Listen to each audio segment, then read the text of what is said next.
And in that class, we talk about the growth mindset. And it's just a little part of that class.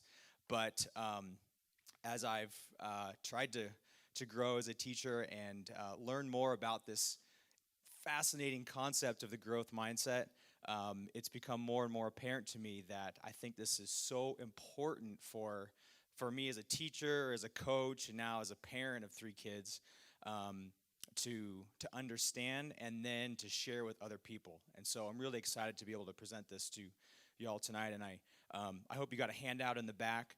Don't feel like you need to take notes. All the information, or most of the information in my slideshow, is going to be in your handout, so that you can go home and you can read through it and you can further digest. So if you want to take notes, great. If you want to just sit back and relax and just hopefully enjoy the class, feel free to do that as well, okay? It's not very growth mindset of me to say not take notes, but hopefully don't feel like you have to scribble down everything. It's all in there, okay? We got that? So let's begin with a word of prayer, and then we'll jump in, okay? Father God, we just thank you for tonight, and Lord, we just thank you for your love, God, and we love you so much, and you've commanded us to love you with all of our minds and with all of our souls and with all of our strength, God. I pray that this class would be one in which we do that, where we continue to renew our minds in this particular area of ideas, because ideas have consequences for us and for our kids.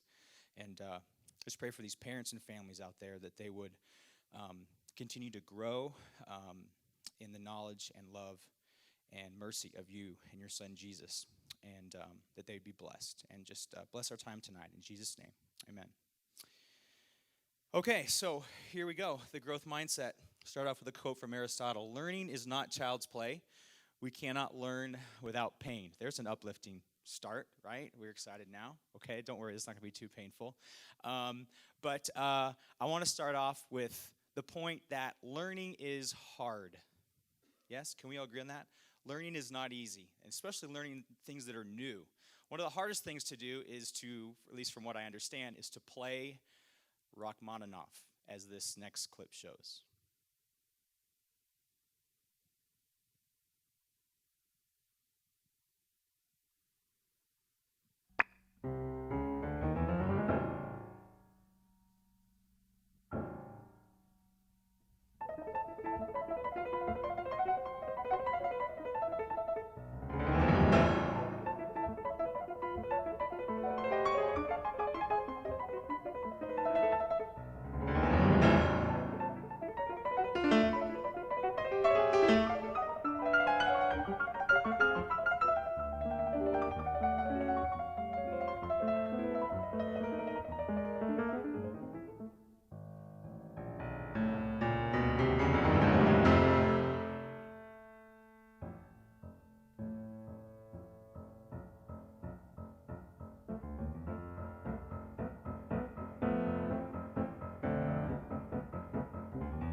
So was that cool? I mean, just like your hands are just like moving faster than you can see, right? This was her name is Valerie. I have her name here. Sorry, Valentina Lisitsa, and I think that means she's Russian. But when you watch something like that, do you think, "Oh, I can do that"? Right? No problem. Or do you say something like, "I could never do that"? There's just no way ever I could get that good at something like that. That's just too hard. Or do you say, you know what? If I really applied myself, maybe I could do that. And so the point that I'm trying to make here is that our mindset has huge consequences for our future. And especially when it comes to young people, their mindsets for what they can and cannot do, whether they are smart or not smart, athletic or not athletic, or artistic or not artistic, or musical or not musical, are formed at a very, very early age. And you need to understand that if we get the wrong mindset, if we get the wrong ideas, then that can have serious consequences for our potential and for what we think is actually possible, okay? And so I wanted to show you that because I think the answer to that question is, yeah, I could do that if I practiced, if I really worked hard. And that's an idea that I think has great power for all of us, and especially for our children. So the basic question here, if you could go back one, Ben, is what are the consequences of thinking that your intelligence or personality is something that you can develop, as opposed to something that is fixed, deep-seated, a fixed, deep-seated trait? You know, in our culture today, we tend to think that people are either prodigies or they're not. You know, you're like gifted with this particular ability, or you've got a medium amount of ability, or you're just not gifted, okay? But what scientific research is showing us through a lot of these books that have come out in the last 10, 20 years, anybody read Outliers by Malcolm Gladwell? It's a great book. I'd recommend that to you.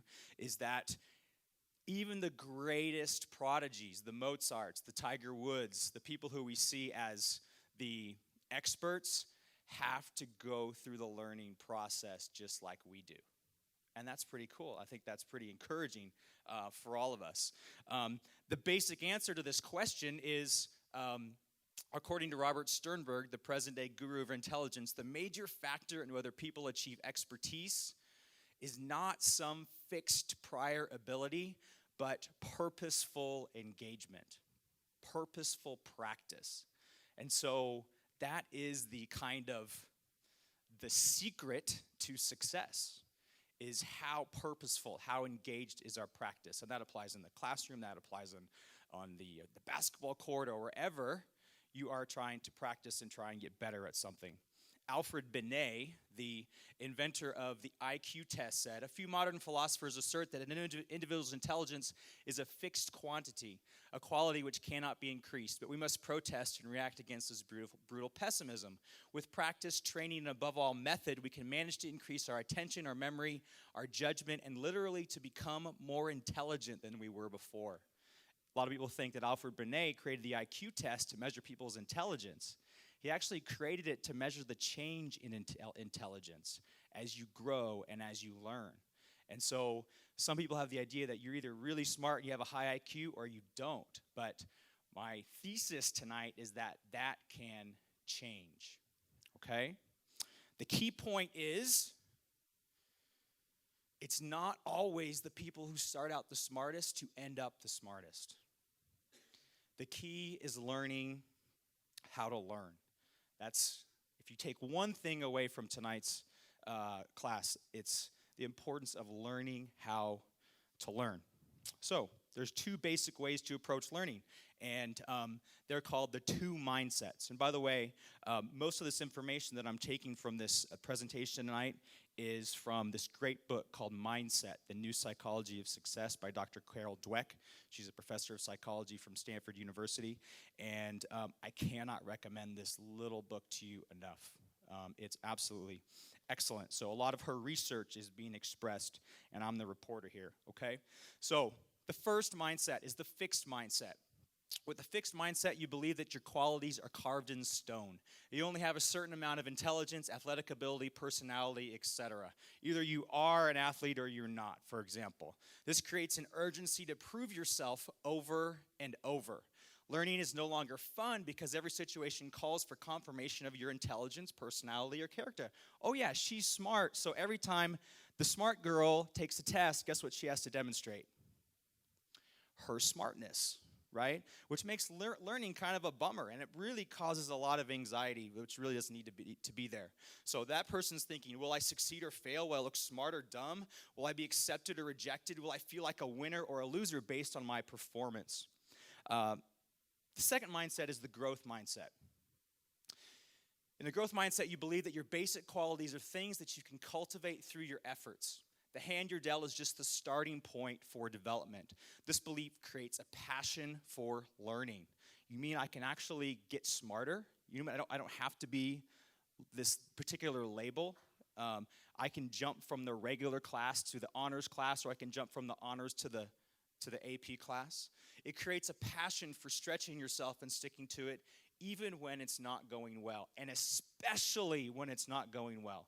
For the people that end up to be truly masters of whatever they do, it's that stick-to-itiveness that's created by their mindset that allows them to get through the tough time. Because whenever you try to do something that's really hard, guess what? Once you get better, it gets harder. And failure is harder once you strive for higher levels of greatness. So that's huge. This is the mindset that allows people to thrive during some of the most challenging times in their lives. So the question is, which mindset do you have? Which mindset do you have? So I want you to read these questions, answer them, and decide whether you most likely agree with each question or disagree. Okay, go.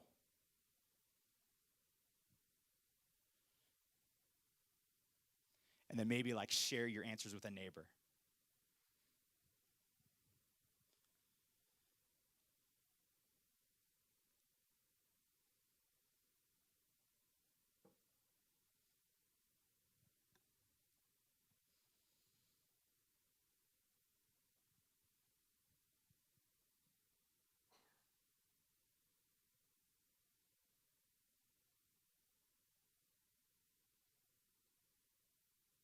So which ones do you agree with more? Raise your hand if you agree with one or two more. Raise your hand if you agree with three or four more.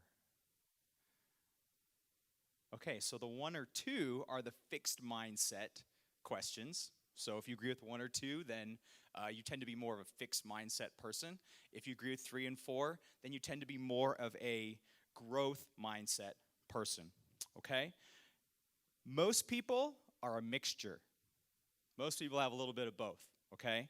But most people lean towards one side or the other. Note, these can apply to other abilities. You can substitute artistic talent, sports ability, business skill, or intelligence. Artistic talent's kind of a funny one, okay? Raise your hand if you think, I have no artistic bone in my body. Okay, that's kind of me, right? Okay? But did you know that in 5 days, if you took a class in just basic art, you could actually draw a pretty good self-portrait? That's what the studies have shown.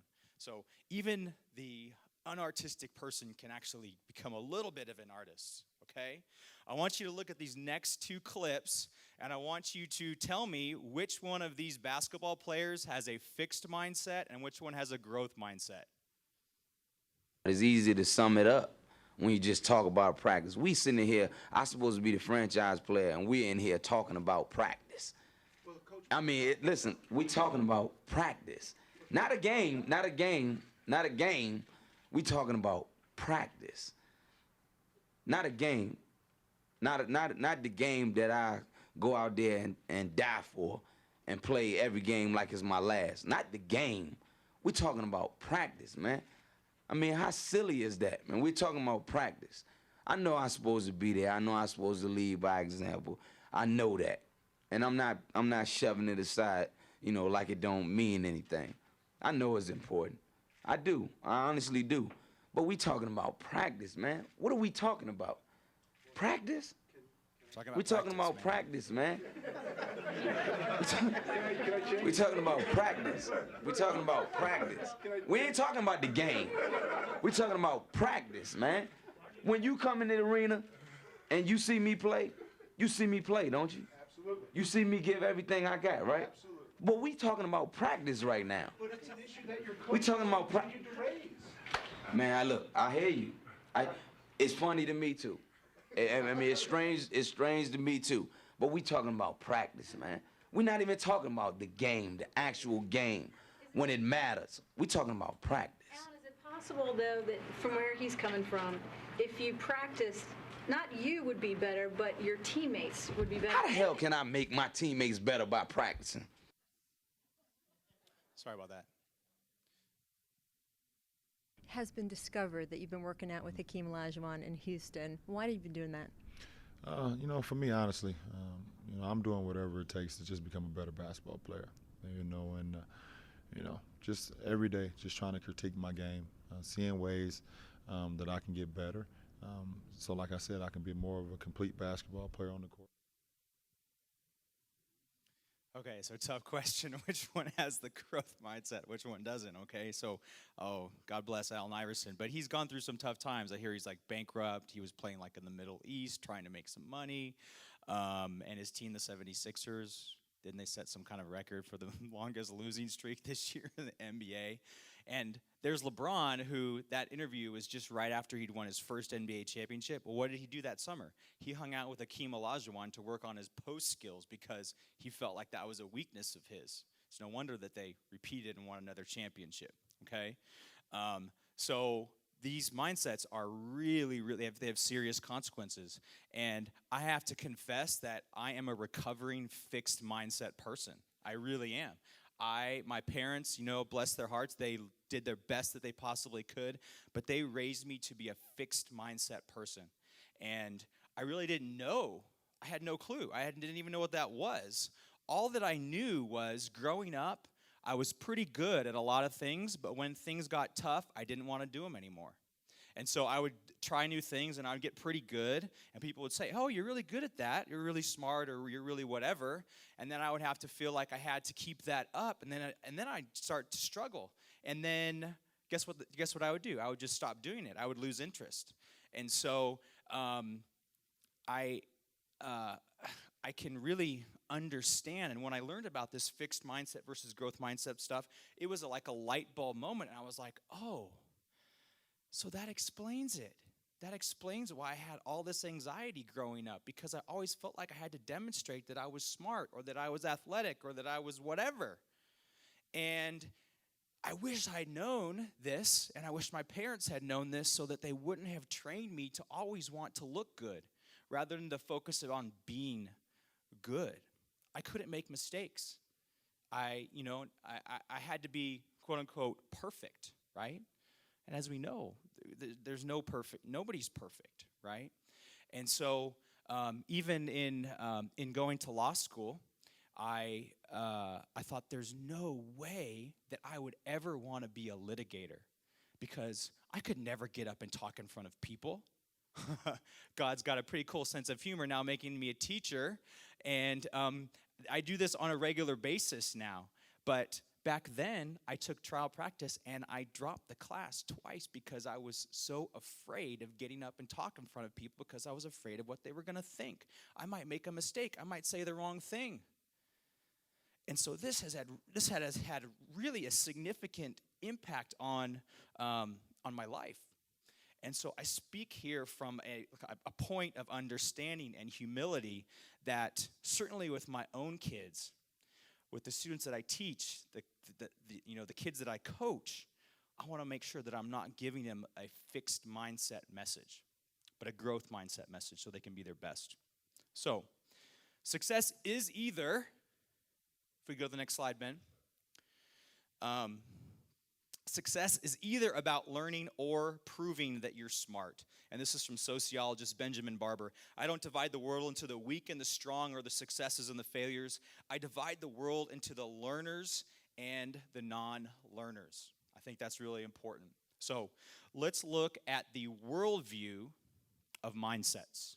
okay? The worldview of mindsets. When it comes to challenges, people with a fixed mindset who are born smart don't do mistakes, so they quit when task gets hard. Carol Dweck gave 4-year-olds jigsaw puzzles and started off with an easy one. And she could tell the kids who had a fixed mindset, when they were able to do the easy one, she gave them a harder one, they wanted to go back and do the easy one. The 4-year-old kids that had a growth mindset said, oh yeah, give me another one. I want another challenge. I want another challenge. Already at the age of 4. Do babies have fixed mindsets? No, we're not born with a fixed mindset. This is something that we learn. Babies are going to go up and they're going to wobble around and they're going to go and they're going to try new things. But children are very perceptive and they pick this up at a very, very early age. People with a growth mindset can't wait to try something new or more difficult. Some students in her study said, I'm dying to figure out the next puzzle.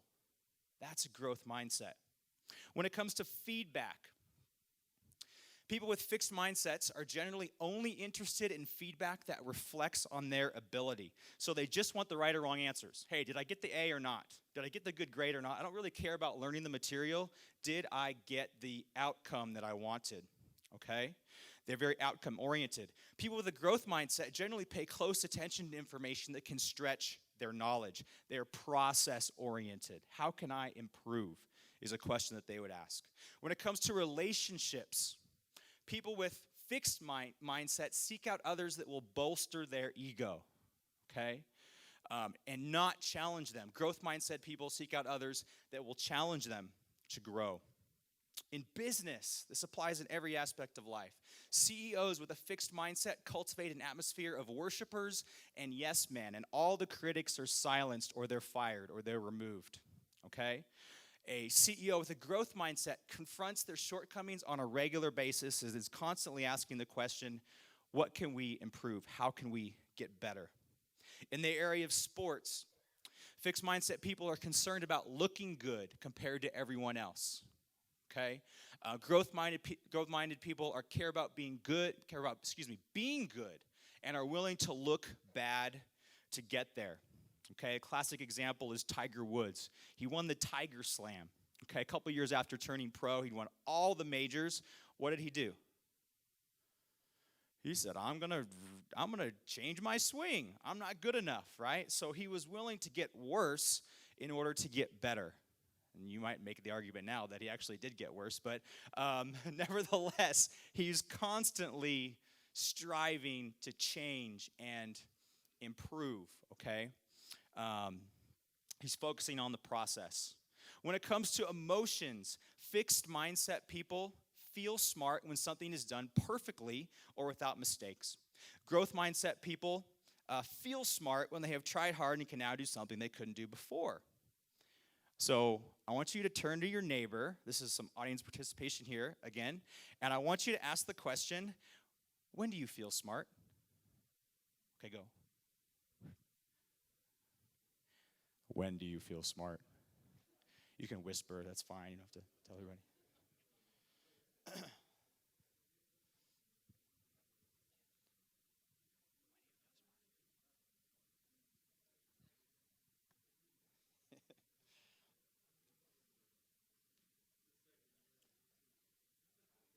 So raise your hand if you said, I feel smart when I get the Wheel of Fortune final puzzle right.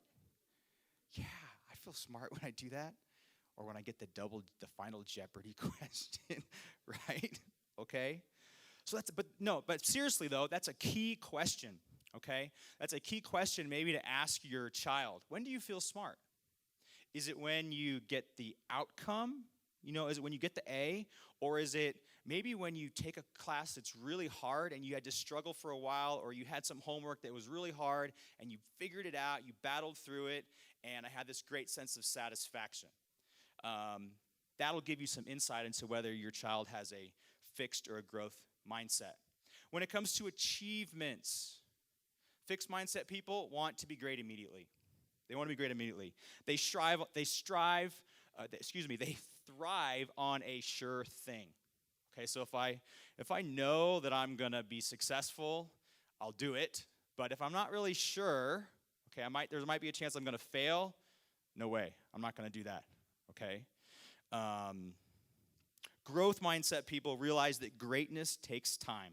Greatness takes time. The mindset is, when somebody tells me I can't, oh, that really fires me up. That gets me going. Okay? Fixed mindsets do not allow people the luxury of becoming. They already have to be good. Okay? And that's a very stifling idea. When it comes to exams, fixed mindset people believe that one test score can measure and define them forever. Can you say like SAT score? Oh no, SAT, ACT, right? Okay. Growth mindset people believe that that one test score simply is a measure of where they are right now. Their potential can still develop. And quite frankly, a lot of really successful people today didn't start out necessarily with the potential for what they were successful at. Okay, so we see this all the time. When it comes to self-image, fixed mindset people tend to feel a sense of superiority and pride from their success. This can result in a sense of entitlement. Carol Dweck talks about John McEnroe in her book as when he was the number one tennis player in the world, he was the number one jerk in the world because he just thought he was God's gift to everything, right? Growth mindset people tend to be humble and know that the secret to their success has been a lot of hard work. You ask Michael Jordan, what was the secret to your success? Well, I just outworked everybody. And he did. When it comes to failure, this is really important. When it comes to failure, for fixed mindset people, failure has been transformed from an action, I failed, to an identity. I am a failure. When it comes to failure, growth mindset people see it as a problem to be faced, dealt with, and learned from. So this fixed mindset can also lead to a mindset of saying, when I succeed, you fail. When you succeed, I fail. And so we're constantly competing with people and trying to put people down. It's like a zero-sum game. It can also lead to depression, and it can also, in some extreme cases, lead to suicide. And so this is some stuff that has been studied by Carol Dweck. This mindset has serious consequences. Two more. When it comes to integrity, when things get tough, fixed mindset people are more prone to shirk responsibility, cheat to demonstrate ability, or blame others for their failure. She studied a group of college students, took a new course. They got a poor test score. The fixed mindset people, what do you think they did? Do you think they said, well, I'm going to study harder for the next one? No. They said, guess what? I'm going to study less for the next one. Okay? So, or I'm going to figure out a way to cheat, which is definitely not a good solution. When things get tough, growth mindset people are more prone to accept responsibility and rise to a challenge. They have a sense of doing their best and owning the results, even the losses. And then finally, when it comes to effort, this changes our view of effort. Fixed mindset people are more likely to believe that effort is only for those who are deficient in some way. Either you have ability or you expend effort.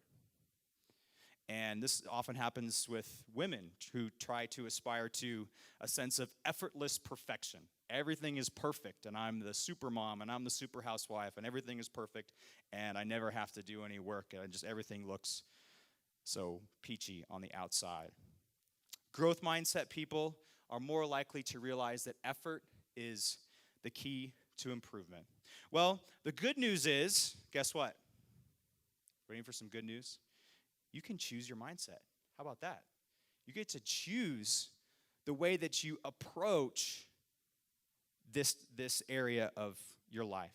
Mindsets are just beliefs and ideas, and you can always change your mind. As Carol Dweck says, you can. It's all about what you want to look back on and say about your life. You could have option number one. You can look back and say, well, I could have been such and such. Or you can look back and say, I gave my all for the things I valued. What we want to avoid is the following scenario, for sure.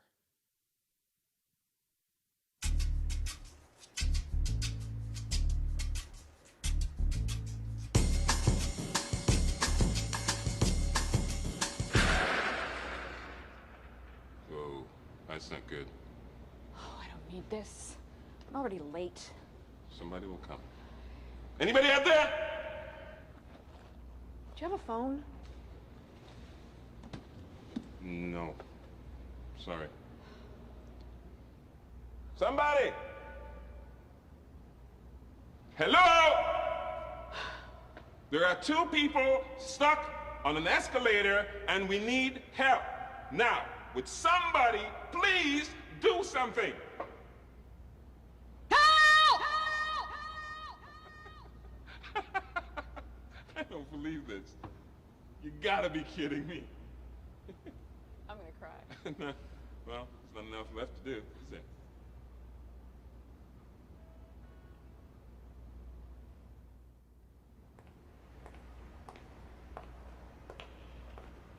Hello? Hey, don't worry about it. I'll fix it in a second. He said he can fix it. All right. All right. That's more like it. He says he can fix it.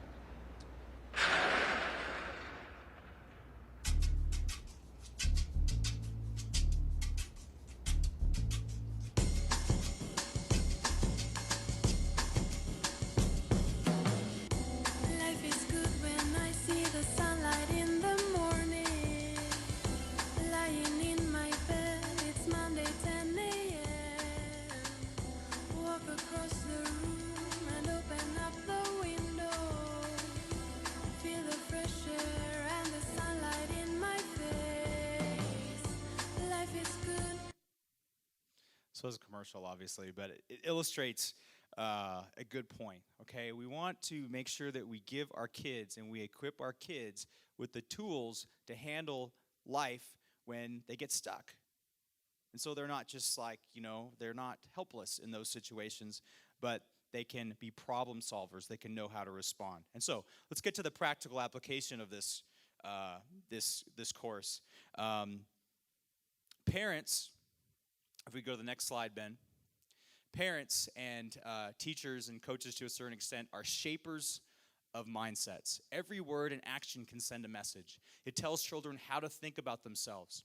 Listen for the messages in the following examples. You learn so quickly, you're so smart. Look at that drawing, Martha.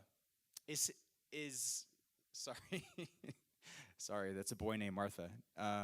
Is she the next Picasso or what? Sorry about that. You're so brilliant, you get an A without even studying. Okay, so sounds like good things to say to our kids, right? Okay, sounds like supportive, self-esteem boosting messages. But this is the translation of what the kids are hearing here. Okay, if I don't learn quickly, I'm not smart. I shouldn't try drawing anything hard or they'll see I'm no Picasso. I'd better quit studying or they won't think I'm brilliant. This is the key point. Praising children's intelligence harms their motivation and it harms their performance. And that's kind of counterintuitive, but it's true. If we go to the next slide. This is from Carol Dweck. Parents think they can hand children permanent confidence like a gift by praising their brains and talent. It doesn't work and in fact has the opposite effect. It makes children doubt themselves as soon as anything is hard or anything goes wrong. If parents want to give their children a gift, the best thing they can do is to teach their children to love challenges. Be intrigued by mistakes. Mistakes are okay. To enjoy effort and keep on learning. That way, their children don't have to be slaves of praise. They'll have a lifelong way to build and repair their own confidence. This is a testimony from a student, Columbia University. You would think Columbia University, pretty successful, pretty smart, accomplished student. This was what she said. I remember often being praised for my intelligence rather than my efforts, and slowly but surely, I developed an aversion to difficult challenges. Most surprisingly, this extended beyond academic and even athletic challenges to emotional challenges. This was my greatest learning disability. This was my greatest learning disability. This tendency to see performance as a reflection of character. And if I could not accomplish something right away, to avoid that task or to treat it with contempt. This can be really difficult, especially for young children at key transition stages in their life, from elementary to junior high, from junior high to high school, from high school to college. So you really need to be aware because those generally are these transition times where they're really trying to fit in, they're really trying to prove themselves, and it gets harder. And so they need to be ready to respond to that, okay? Let's look at an alternative. As parents, we can send messages to our children about process and growth. This is so important. So for example, when they worked hard and did well, you could say something like, you really studied for your test and your improvement shows it. You read the material over several times, you outlined it, and you tested yourself on it. It really worked. Okay, and you can see some of those other examples. If we go to the next slide, I want to make sure we don't go too far over time here. But, they might work hard and they might not do so well. So you could say something like, I like the effort you put in, but let's work together some more and figure out what it is you don't understand. Okay? Now it's your turn. Having had a little bit of instruction here on the growth mindset versus the fixed mindset, how would you make your child feel secure before a test or performance? Share with your neighbor. Go. What could you say? What good growth mindset thing could you say?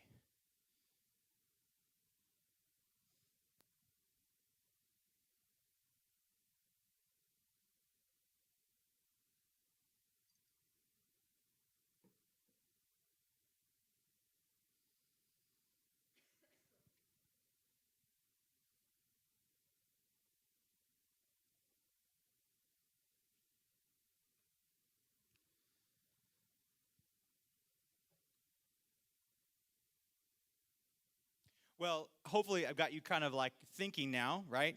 And something I would want you to avoid saying would be something like this. You know how smart you are, and we know how smart you are. You got this. Don't worry about it. Okay, that would be the bad thing to say, okay? Better would be something like this. We know you've worked hard this semester, and we really care about your learning this material. We're proud of you for sticking with it and committing to learning. Growth mindset, much better, okay? When it comes to messages about failure, we have to be very careful in how we communicate this. Dr. Dweck looks at the case study of a 9-year-old gymnast, Elizabeth. So let's just hear about Elizabeth here. Elizabeth was on her way to her first gymnastics meet. Lanky, flexible, and energetic, she was just right for gymnastics, and she loved it. Of course, she was a little nervous about competing, but she was good at gymnastics and felt confident about doing well. She had even thought about the perfect place in her room to hang the ribbon she would win. In the first event, the floor exercises, Elizabeth was first. Although she did a nice job, the scoring changed after the first few girls, and she lost. Elizabeth also did well in the other events, but not well enough to win. By the end of the evening, she'd received no ribbons and was devastated. So, what would you do if you were Elizabeth's parents? Number 1, tell Elizabeth you thought she was the best. Number 2, tell her she was robbed of a ribbon that was rightfully hers. You're robbed. 3, reassure her that gymnastics it's not that important, so don't worry about it. 4, tell her she has the ability and will surely win next time. Or 5, tell her she didn't deserve to win. So what do we say?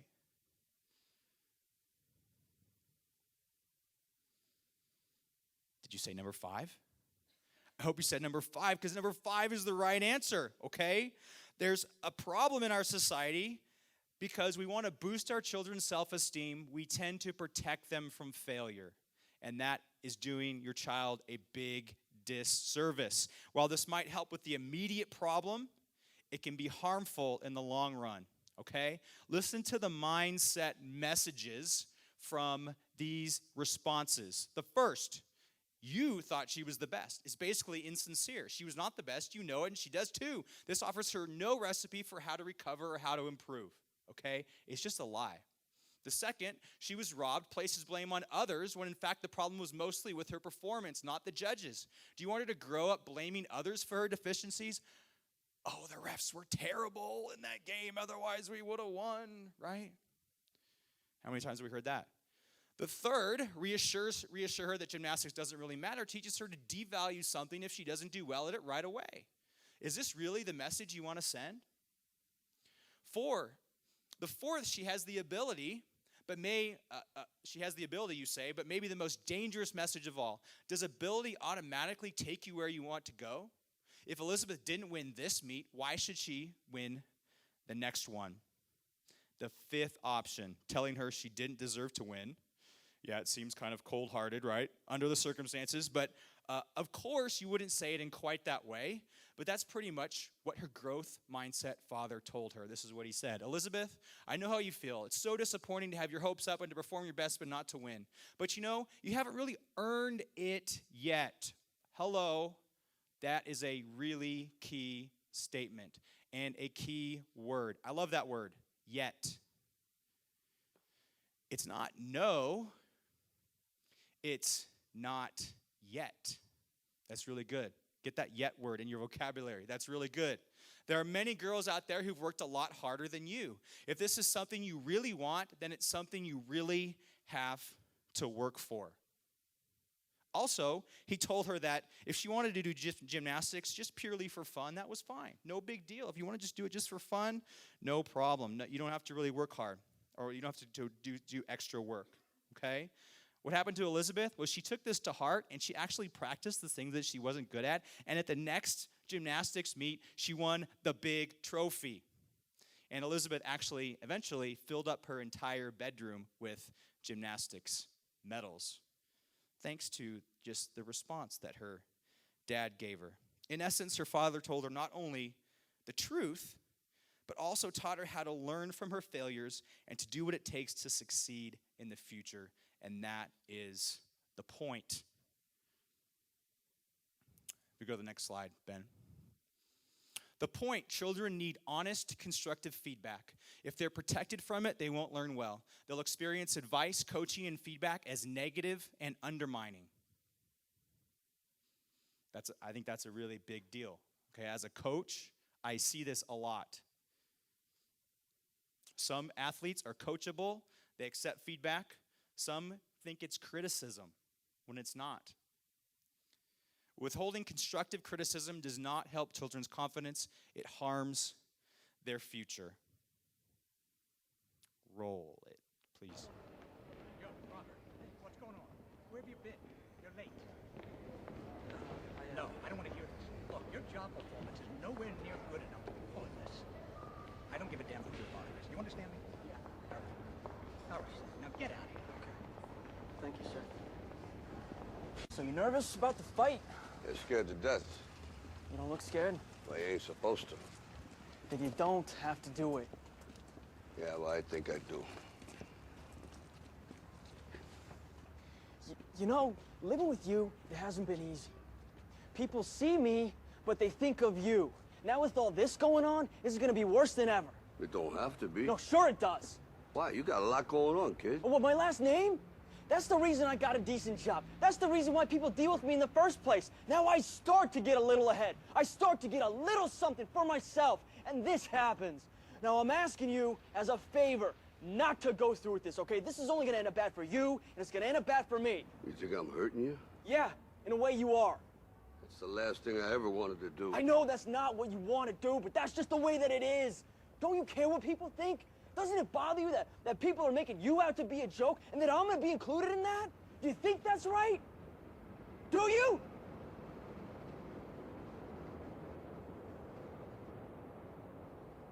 You ain't gonna believe this. Well, you used to fit right here. I'd hold you up and say to your mother, this kid's gonna be the best kid in the world. This kid's gonna be somebody better than anybody ever knew. And you grew up good and wonderful. It was great just watching you every day. It was like a privilege. Then the time come for you to be your own man and take on the world, and you did. But somewhere along the line, you changed. You stopped being you. You let people stick a finger in your face and tell you you're no good. And when things got hard, you started looking for something to blame, like a big shadow. Let me tell you something you already know. The world ain't all sunshine and rainbows. It's a very mean and nasty place, and I don't care how tough you are, it will beat you to your knees and keep you there permanently if you let it. You, me, or nobody is gonna hit as hard as life. But it ain't about how hard you hit. It's about how hard you can get hit and keep moving forward. How much you can take and keep moving forward. That's how winning is done. Now, if you know what you're worth, now go out and get what you're worth. But you gotta be willing to take the hits and not pointing fingers saying you ain't where you want to be because of him or her or anybody. Cowards do that, and that ain't you. You're better than that.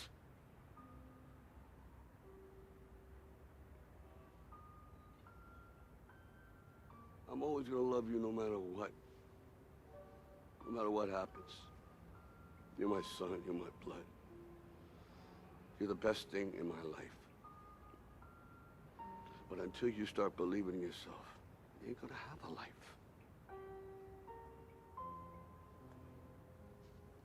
Don't forget to visit your mother.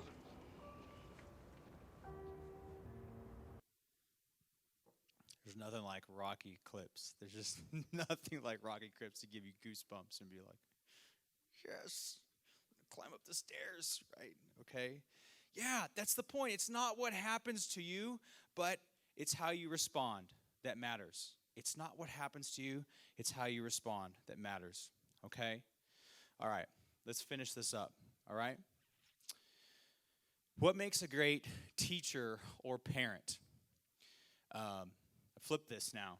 Okay? Parents are teachers are parents, and they all kind of go together. Okay? But I think this is what Carol Dweck finds from excellent teachers in the classroom that parents can learn as well. Great teachers believe in the growth of intellect and talent, and they are fascinated with the process of learning. The best teachers are learners themselves. Guess what? They model the growth mindset like we need to do as parents. You need to model the growth mindset. That's the best way. Great teachers set high standards for their students and for all of their students, not just the ones who are already achieving. A good thing that you'd want to hear a student say is, we do hard things in this classroom. We do hard things here, okay? Great teachers maintain a nurturing and loving environment. One teacher said, I'm going to love you. I love you already, and I'm going to love you even when you don't love yourself. And so those kids, they need to know, I'm going to love you no matter what. How about the fixed versus the growth mindset coach? We have Exhibit A here, Bobby Knight. You can imagine which he was. Knight was incapable of accepting failure. Every defeat was personal. His team lost, a team he had selected and coached. Failure on any level all but destroyed him, especially failure in coaching, because it was coaching that gave him his identity. It made him special. It set him apart. As Carol Dweck writes, a loss made him a failure, obliterated his identity. When he was your coach, when your wins and losses measured him, he was mercilessly judgmental. His demeaning of players who let him down was legendary. Let's look at Exhibit B, John Wooden. Carol Dweck writes, Wooden is not complicated. He's just a straight-ahead growth mindset guy who lives by this rule. You have to apply yourself each day to becoming a little better. By applying yourself to the task of becoming a little better each day and every day over a period of time, you will become a lot better. Coach Wooden didn't ask for mistake-free games. He didn't demand that his players never lose. He asked for full preparation and full effort from them. Did I win? Did I lose? These are the wrong questions, said Coach Wooden. The correct question is, did I make my best effort? If so, he said, you may be outscored, but you will never lose. The key takeaway here is we need to focus on the process and be willing to enjoy it and have fun, as this clip shows. It's our last clip. This is Nova Scotia. This is Cole Harbour. This is my town. This is my house. This is my mom and dad. This is my basement. Wow. So this is where you spent all your time as a kid, eh? Yeah, this is it. That's the famous dryer you used to shoot in all the time? Yeah, well, when I missed. That's great. It's pretty beat up, eh? How about you shoot one in there? Yeah, sure. First one in 9?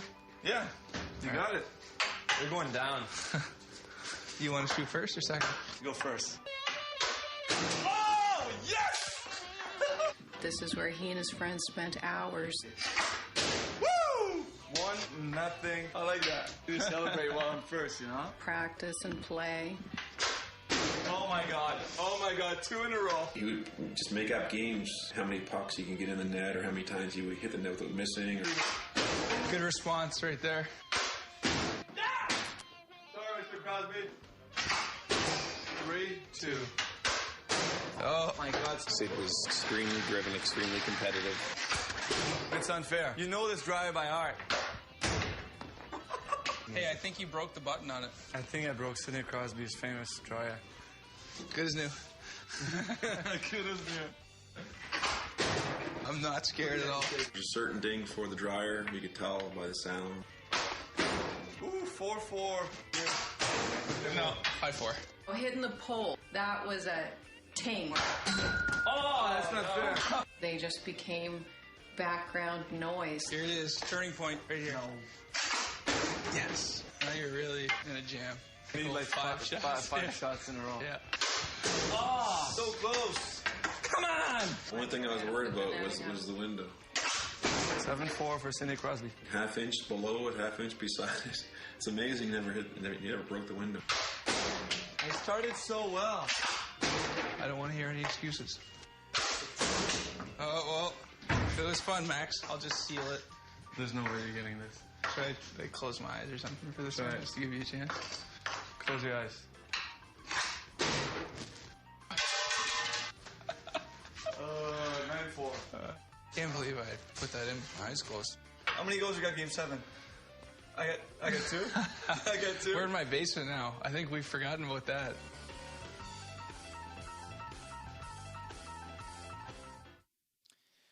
I love that clip. Sidney Crosby is he's predicted to be the next Wayne Gretzky, right? He's like this natural hockey player. I love that, shooting with his eyes closed so he can still make it. But really, you know, what stood out to me there is how beat up that laundry machine was from the misses. And in order to become great, we need to understand that mistakes are part of the deal. Of course, when you see Sidney Crosby now, you think, wow, I never saw him in his basement, right? I never saw all those misses. I never saw all those failures. But it took him to miss all that time in order to get to where he is today. And so we got to understand that mistakes are okay as long as we learn from them. So the truth is, as parents, teachers, and coaches, we are entrusted with people's lives. They are our own responsibility and our own legacy. We now know that the growth mindset has a key role to play in helping us to fulfill our mission and in helping them to fulfill their potential. So you might be asking, well, is this biblical? Is this growth mindset biblical? Oh, yeah, it is, right?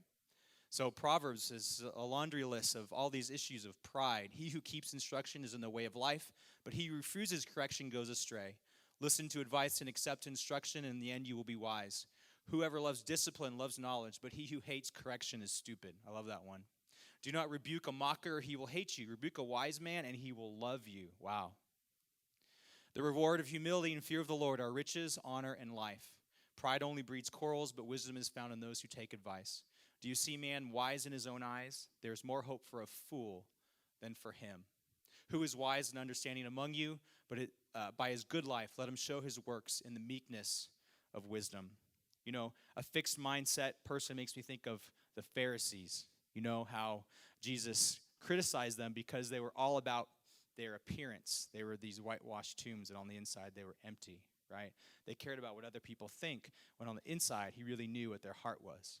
And so we don't want to be like that. We don't want to be a Pharisee. We want to be humble, be real, and be willing to grow. And really, as we grow as Christians, we become more sanctified. We should be growing every single day. That's a part of our call of the Christian walk. So growth mindset. Yeah, this is definitely a biblical idea, and it's a powerful idea. I encourage you to do some more reading. I included in your packets some recommended reading there. You've got Carol Dweck's book. If you're looking for just the first place to start, I'd recommend this book. You know, maybe some parts are not applicable to you, but I would certainly I would certainly check it out. And I want to close, since I am an English guy, with a poem. And this is one of my favorite poems. It's called A Psalm of Life by Henry Wadsworth Longfellow. It's in your packets. I know it's really tiny up there, but goes like this. Tell me not in mournful numbers, life is but an empty dream. For the soul is dead that slumbers, and things are not what they seem. Life is real, life is earnest, and the grave is not its goal. Dust thou art, to dust returnest, was not spoken of the soul. Not enjoyment and not sorrow is our destined end or way, but to act that each tomorrow find us farther than today. Art is long and time is fleeting, and our hearts, though stout and brave, still, like muffled drums, are beating funeral marches to the grave. In the world's broad field of battle, in the bivouac of life, be not like dumb driven cattle. Be a hero in the strife. Trust no future, howe'er pleasant, lest let the dead past bury its dead.